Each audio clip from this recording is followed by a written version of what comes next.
What's it? Yo! Batman animated series, season 1, episode 6, Feet of Clay, part 2. Running down the characters. Batman Alfred, Roland Daggett, Clayface, Teddy,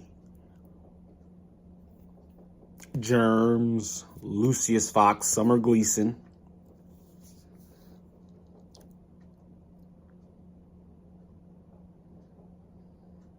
and then of course, maybe some additional voices, but I think that's it.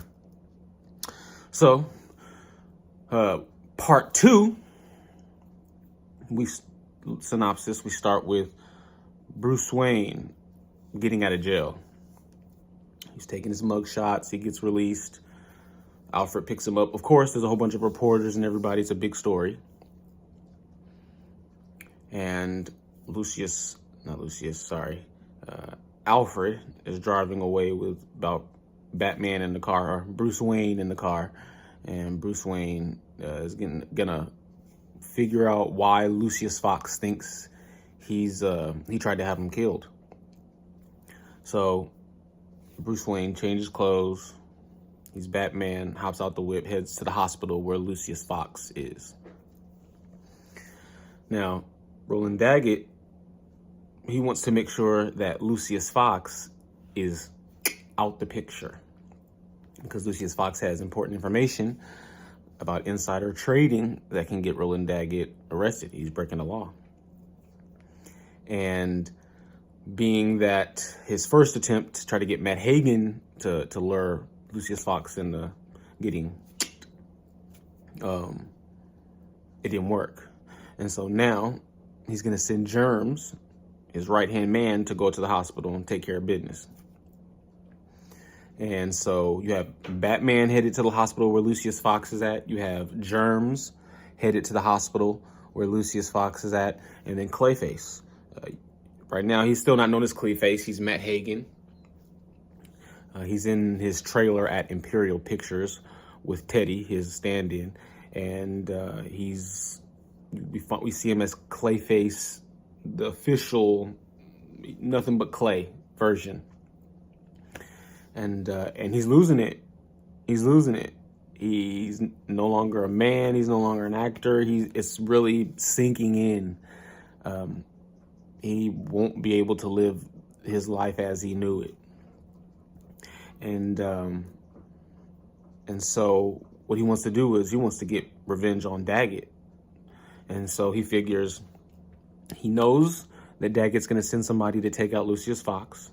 And so he figures, let me get to the hospital so then I can intercept that person, get them out the frame, and I can assume their identity, roll up on Daggett, and hit him with the bing, bing, bing.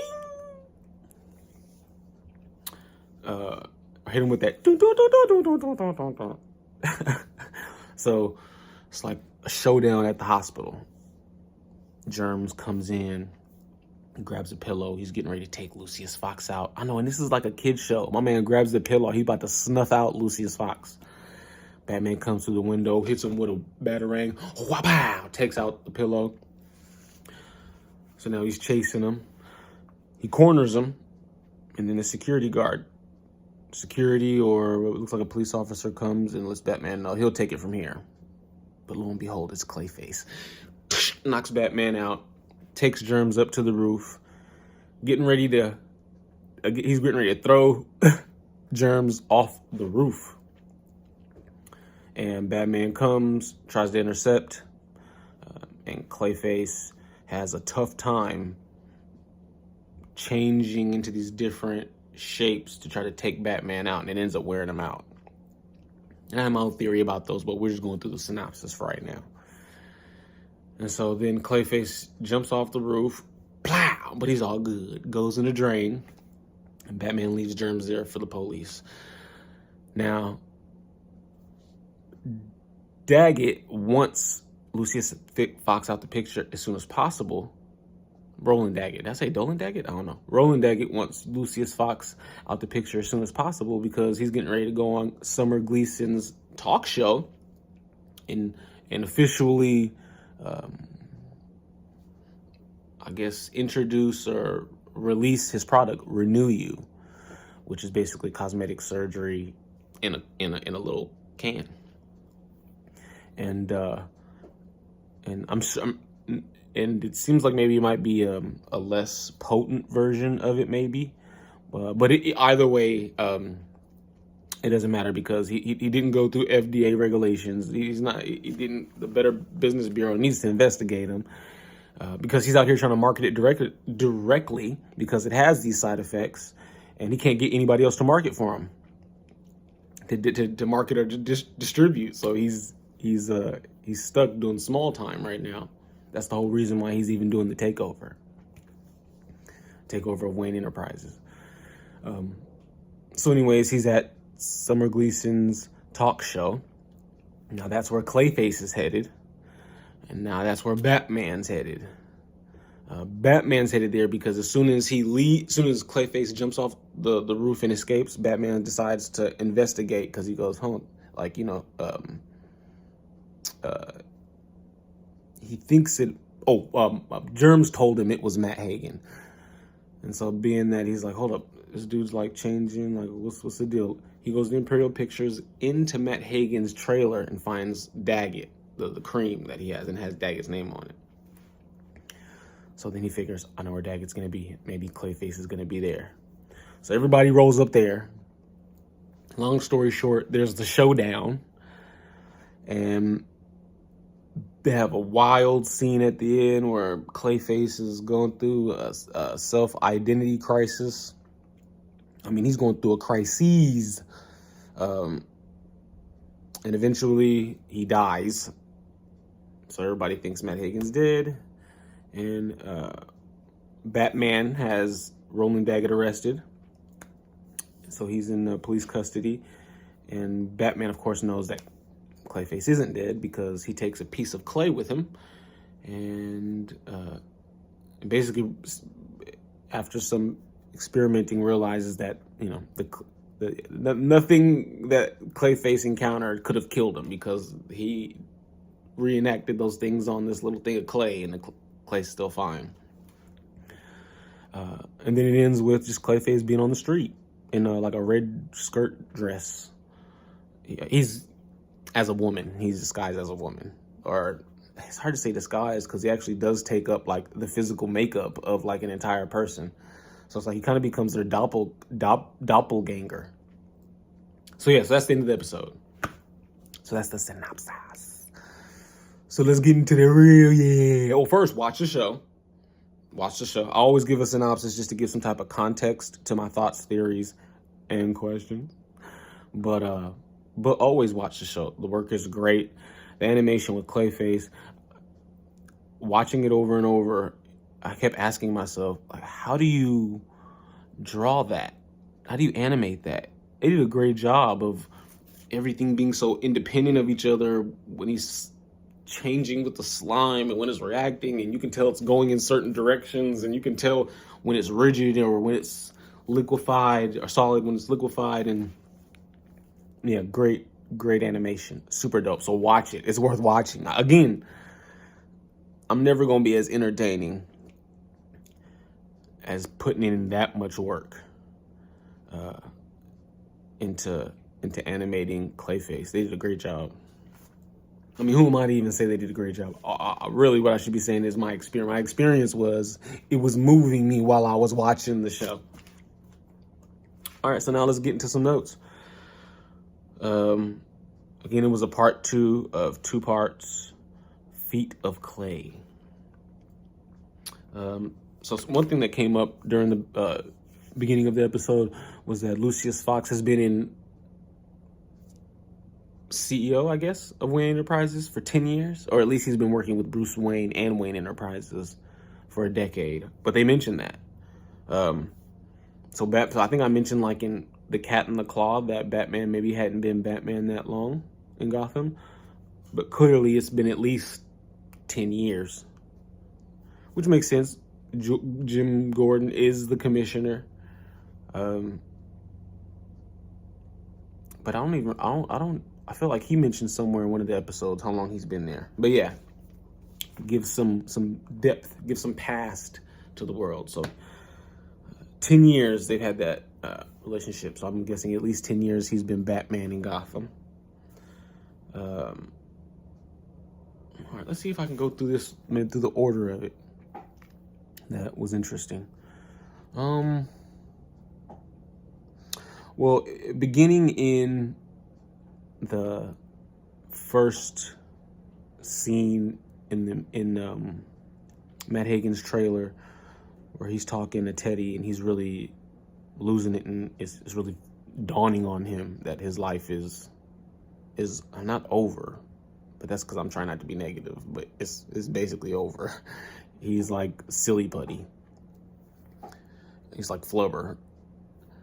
Shout out to Flubber. That's a good movie too. But in that he's like dissociating himself. Like he's no longer Matt. It's the beginning of him like not even assuming that identity anymore. Like it's interesting. I mean, because when I think of me, I think of like, okay, there's outsides, but I think of the insides. You know what I'm saying? I think of like me inside, which is, I guess I'm really thinking about how I think and what I think about in my head. But despite everything that's changing, I wonder if his brain is changing too. Because he's like reforming his identity to where Matt Hagen's like a ghost to him. He even later on mentions how he's like, why does Matt keep haunting me? Wow. But yeah, so it's like he doesn't even identify with him anymore. He's lost that. It doesn't even seem like it's deep down inside of him anymore. His understanding of who he used to be seems to have disappeared. Like something burning and then becoming ashes in the wind.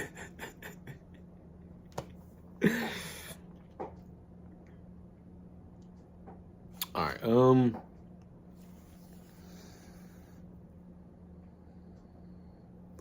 Anything else I thought was interesting? Going through the Rolodex. I'll hit the notes. I was trying to go through the Rolodex of scenes. Oh. One of the things he mentioned while he's in the trailer, Teddy, his homie, mentions that like he's had some of his biggest parts, some of the highest peaks in his career, Matt Hagen's career, came after his first accident that scarred his face, and then which led him to go getting the Daggett formula called Renew You, and using it on his face to act, or to be able to still be able to do those roles. And so it's just interesting. He had his biggest roles afterward. And I don't know why. Maybe there's something to be said that his accident, he said afterward he was surprised to be alive and happy he was alive. So he must have gotten to a real accident. And of course it was real already. But I mean, he must have gotten into some like serious, he thought maybe he wasn't going to live. You know? And not that that makes you a better artist, but I think anytime you explore areas that you haven't explored before, him exploring almost certain death probably in that accident, it probably did help him become better, you know? Maybe he tapped into something, you know, that was just so real. But I just thought it was interesting that they mentioned that, because as someone who understands the mental obstacles and how tough it can be to overcome those mental obstacles, and to have to go through that, and then he came out stronger. But then kind of, but kind of not, because now he's relying on this stuff that's kind of like a drug. even though he's going through this like real, probably poignant, surreal wake-up call of an experience of like almost probably dying. Also, it just goes to show you, just because you had a near-death experience doesn't mean all of a sudden, oh yes, thank you, everything's icing on the cake, I'll be the best forever, I'll be the best person I can be forever. It's like, no, we're humans still, life still goes on. It might change them, and it might have lasting change. And I'm sure maybe for some people it does have that type of change on them. But, all of us have done the, oh God, just please help me not throw up no more. Just please help my stomach feel better. I promise I'll die. We've all made some type of negotiation with something. And it doesn't make it any easier to stick with it sometimes. All right, back to the episode. Matt Hagen self-appoints, he self-nicknames himself Clayface. Nobody calls him Clayface. Nobody ridicules him with that name. He calls himself Clayface. So I'm thinking, because that made me think of Unbreakable at the end with Bruce Willis and Samuel Jackson. And at the end when Bruce Willis is walking away, spoilers, and Samuel Jackson, he's like, I should have known because of the kids. The kids. And it's because the kids called him, they called him Mr. Glass. And so I just thought it's interesting. Maybe Clayface was a nickname he received when he was younger from kids being mean to him because he liked to act so much, or because he was so good at, I mean, it could have been a good nickname too, but that popped into my head.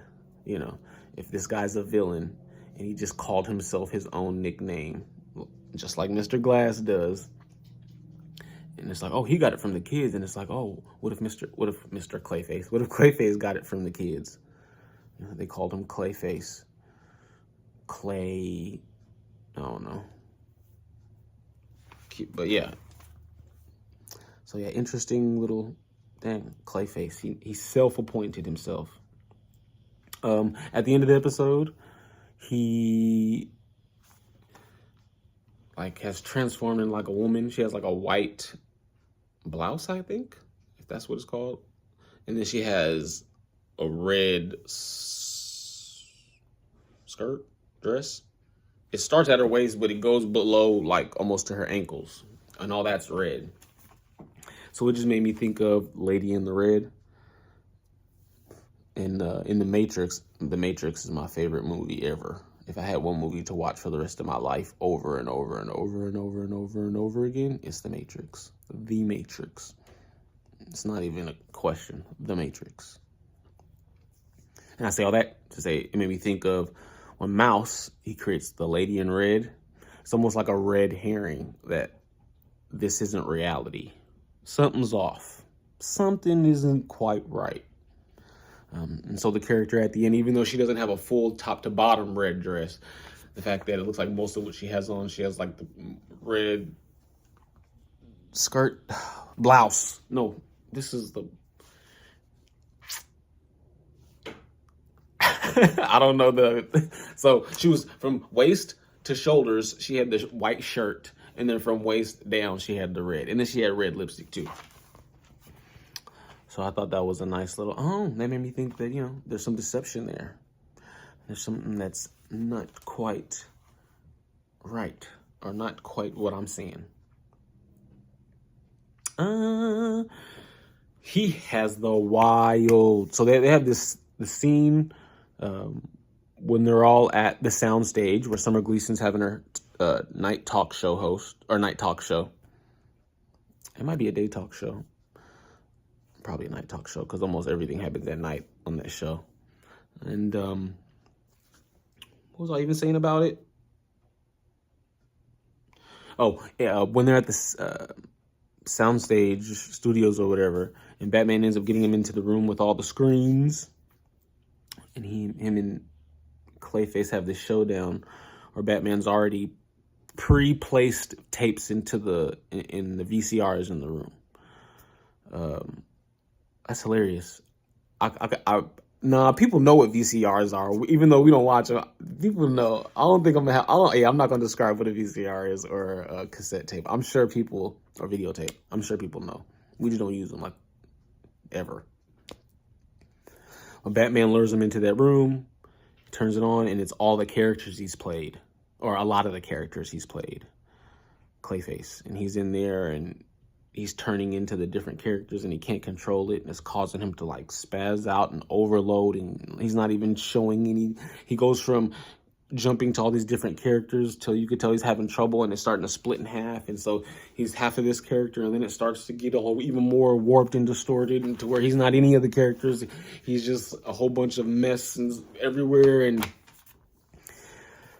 it was like the literal, or no, it was like the metaphorical unwinding of a mind. You know, when you lose it. And I'm like, wow, that's tough. That is tough. Because personally, I'm sure we all struggle with identity and purpose, but that's like a everyday thing with me, like identity, purpose, who I want to be, who I am.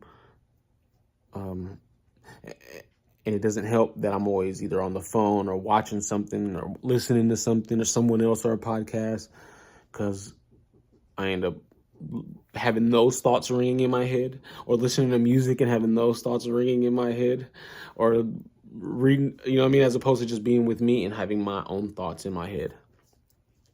So I was empathizing with Matt Hagen a lot. And as someone who wanted to be an actor, went to school for acting, trained, got my master's, did classes in LA, theater classes, audition classes, all types of auditions, movie auditions, TV show auditions, cartoons, commercials, shorts, independent. So just the idea of trying to play these different characters while also maybe not even knowing who I am.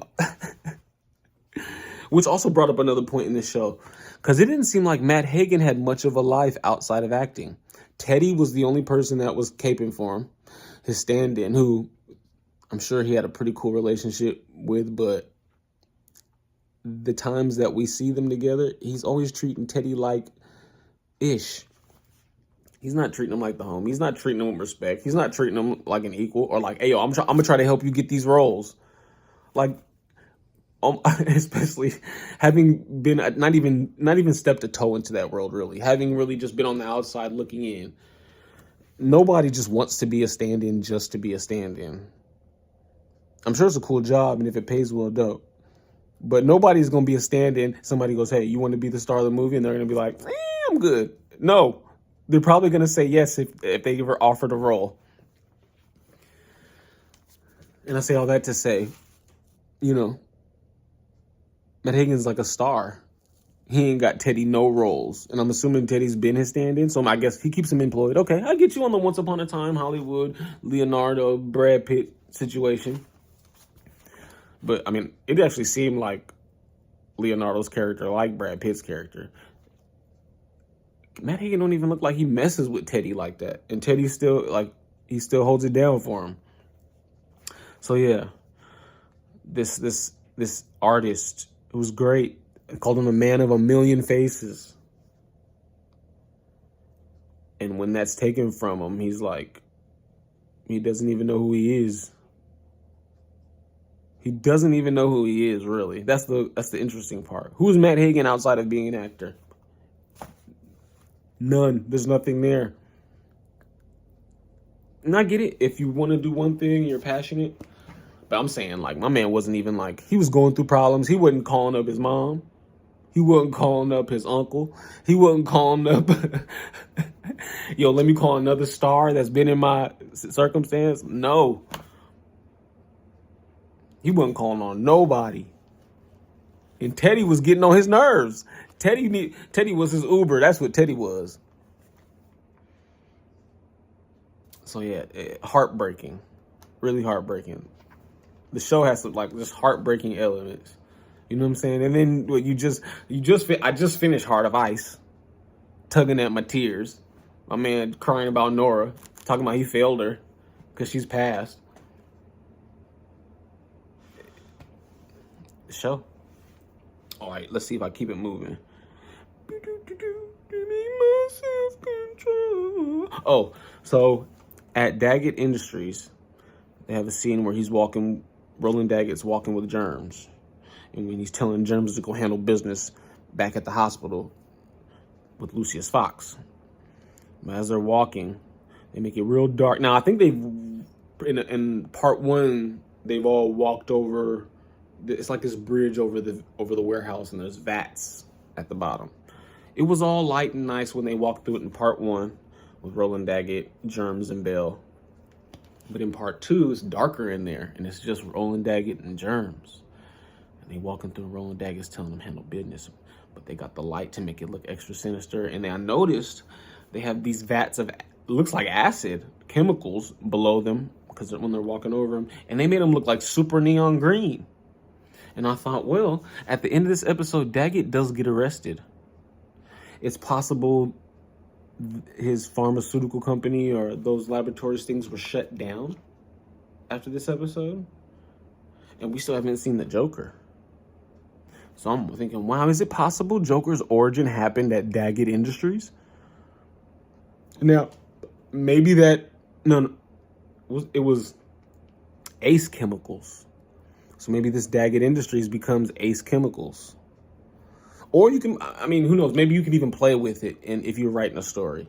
Maybe when Joker goes in there or has his origin, maybe it was Ace Chemicals. And since then, Daggett Industries has taken it over and made use of those vats, maybe with different, or maybe Daggett Industries has it now, right? He gets arrested. It's there for the taking. Ace Chemicals takes it over, and then maybe that's when that happens, when the Joker or Arthur Fleck becomes Joker, or Joseph Kerr becomes Joker. So I thought that was interesting. Oh, that's a theory of mine, because it was like, maybe I'm not seeing these vats of green acid for no reason, because nobody falls in them in this episode. Ooh. All right, so I just kind of told on myself because I've seen some of these episodes. I've seen a lot of these episodes before, but I do go back and watch them 3 or 4 times. But just thinking now, we haven't done Harvey Dent, and I believe, maybe Rupert Thorne. So I was getting ready to say something, but I already just undercut it because it ain't gonna work. But yeah, I think that could be interesting. Another thing I picked up on. So when Matt Hagen is talking about when he got into his accident and he thought he was almost going to die, he said he was at one of Roland Daggett's clinics. So I guess he maybe has hospitals too. But he said that Roland Daggett walked in and offered him. He said, hey, I understand you're in this situation. I have something that could help. I understand you're an actor, entertainer. Got this Renew You gel. Not on the market yet. But here, maybe it can help you out. All I ask is that in return, when I call on you for some help, you can help me. And I'm only going to ask you to do what you do best. I'm going to ask you to just act. Just play some other people. He's like, okay. Okay, I'll do it. But this made me think if he went to his clinic and then he had plans for him, that this was premeditated. So I'm thinking, does Roland Daggett have something to do with Matt Hagen's accident? Matt Hagen, he's a movie actor. He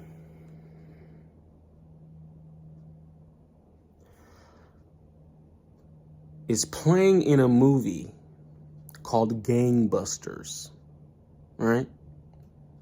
Now, I'm not sure if I think they're shooting that movie, Gangbusters.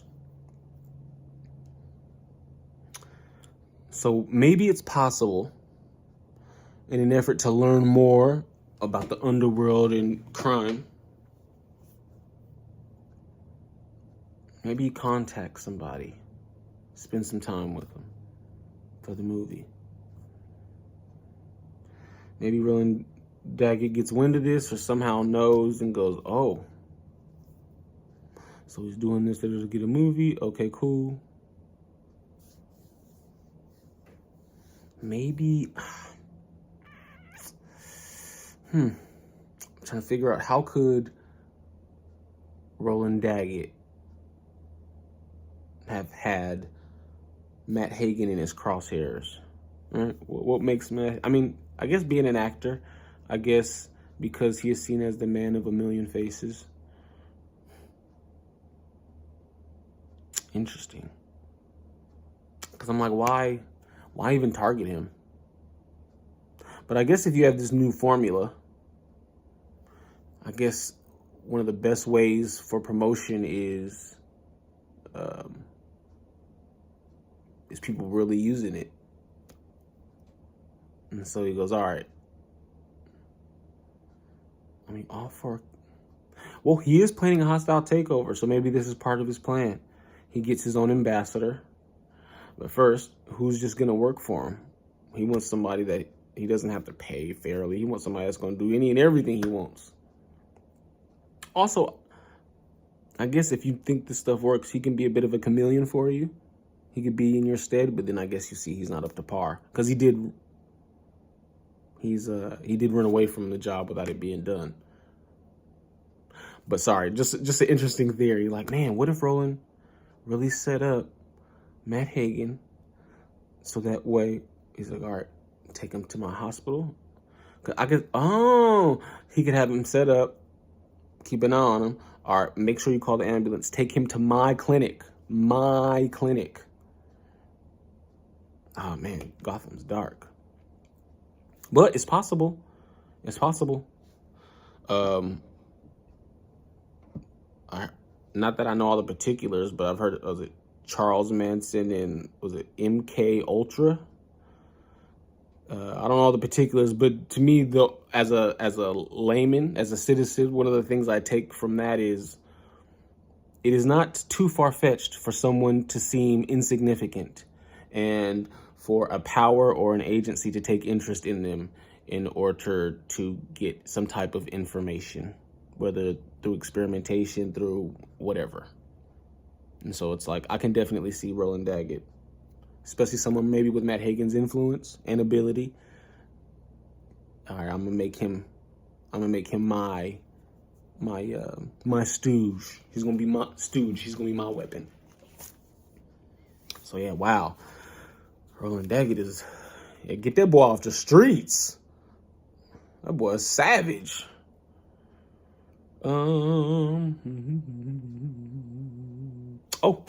So then something about his ability, Matt Hagen's ability. When he's fighting Clayface's ability, when he's fighting Batman on the roof of the hospital, he turns his hands or arms into like these different tools, right? Weapons to hurt Batman. But he's actually like literally making them, like, so as opposed to just making the shape with clay, he's actually turning it into the actual material, like the metal. And so it looks like he has like a big old oversized hammer attached to his arm, color, texture, all that stuff. I think that takes more energy out of him. So he's going at Batman with like a hammer and this big old, I forgot, maybe an axe or something, but he's trying to hit him with these things. He even turned his arms in these big old Larry the Lobster claws. You feel me? The Krabby Patty, the Mr. Crab joints. But he actually makes them like oversized crab, like red with the texture, and I think that tires him out because that's even added a concentration. And so a nice detail I learned is that he learned from that. So then when they fought in the soundstage, Clayface wasn't turning directly into the specified texture with his weapons. He was just changing them into like a brick or a square or whatever, but it was just clay form. Because I think he realized that conserves energy. I mean, if I'm fighting you, it's still going to do the same damage even if it don't look the real. But I think it was him testing it out. He's thinking as an actor, he's making things so real that it's taking all the energy from him. So he has to kind of take it back a bit. So when he's fighting at the soundstage, he's going at Batman. You can tell he's not using as much detail in his weapon formations in his arms. He does turn like an axe at the edge of it, sharp, and you can see it has the texture and the color, but he doesn't do the whole arm. And he only does, and you can see he tests it out. Another time, I think he made a drill out of his other arm, and it was he made the metal texture. But again, he didn't hold it for long. And so he seemed to be learning from the fighting and conserving his energy when he needed, you know what I mean? As opposed to making these specific shapes, making them extra real. And it's like, all right, that looks good artistically, but you want to fight. You want to conserve that energy. So I thought that was a nice detail. Because it was like, oh, wow, he's learning. Always dope to see characters learn within like a 20-minute episode. Super dope. So yeah, so part 2 of the two-parter, Feet of Clay. And any lessons on life?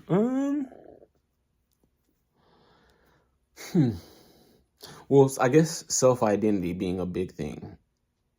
A main theme. Who are you? Do you know who you are? And it's always an investigation. It's it's a lifelong investigation of who you are, because you're always changing.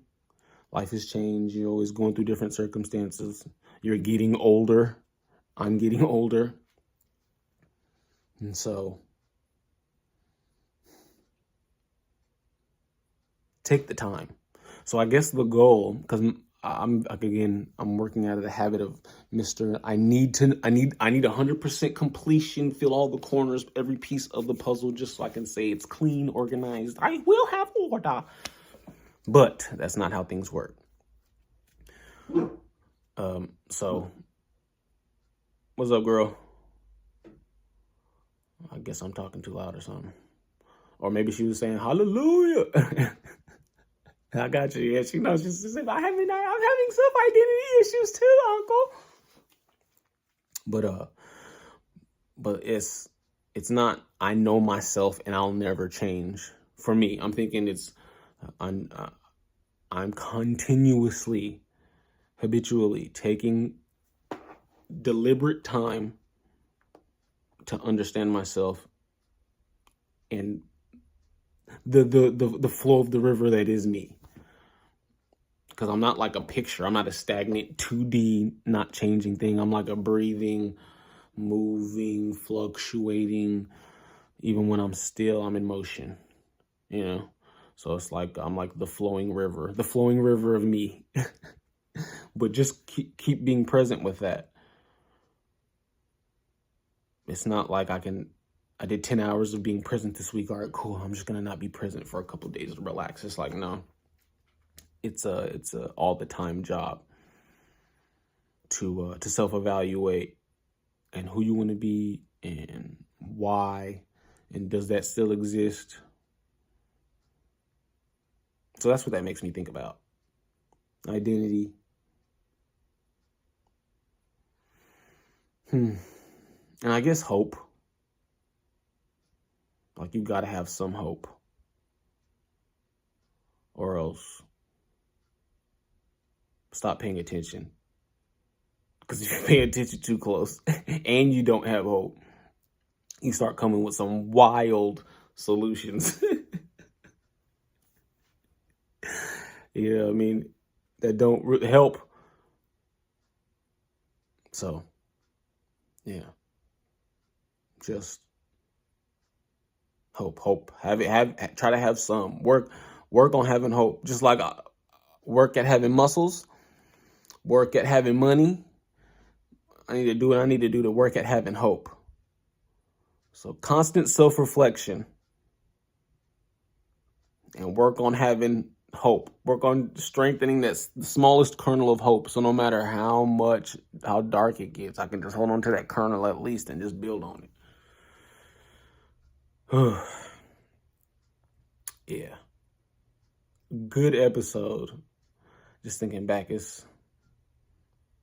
is hitting some things in me. But check it out. Again, great episode. Feet of Clay, part 1 and part 2. This was the part 2. The next 6 episodes. Episode 7 is I don't know. I think it might be Never Too Late, which is like a it's like a heart-wrenching, tragic, like, tale of like regret, shame, decisions, things you can't go back and fix, but that have scarred you for life. Batman, the animated series, be going there.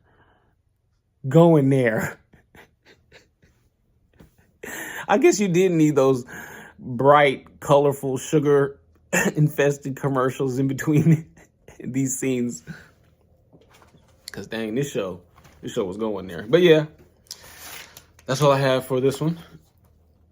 Have a good one. Keep hope alive.